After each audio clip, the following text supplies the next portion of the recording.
Jason Kenney is our federal minister of the three-card Monte. Three-card Monte is that very popular card con game where the hustler just keeps moving the cards around, telling you just got to pick the ace, spot the ace and you win. But you see, he's already palmed the ace. There is no ace there. You never win. The hustler always wins.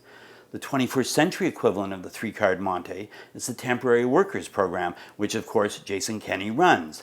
Now this is a program that we've never actually seen any evidence that we need it, and of course we can't get any evidence because Jason Kenney and his conservative, fact-hating colleagues canceled all the programs that paid for the counting of job vacancies, and instead what they did to justify this program was count job ads in Kijiji and use that to allow businesses to claim that there were serious skill shortages that needed to be filled by importing workers from other countries, and the government went along with this, and what that ended up being was allowing Tim Hortons and McDonald's and farmers across the land and anyone who actually just wanted a live-in nanny to use the Temporary Workers Program to bring people from third world countries into Canada, scare the crap out of them, pay them shit wages, squeeze them of anything of value, and then after 4 years ship them home.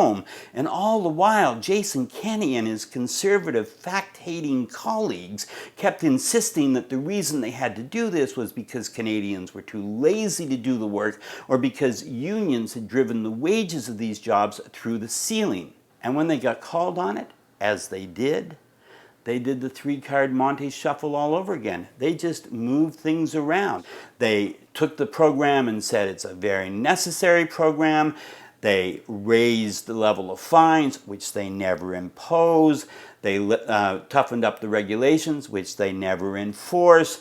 They said they wouldn't tolerate abuses, which they never look for, and then they smiled and they walked away. And what were we left with? We were left with the same old, with a new paint job, some fancy, tougher words, and a reality that businesses were still going to bring in workers with no chance of becoming citizens, squeeze them dry, and ship them home.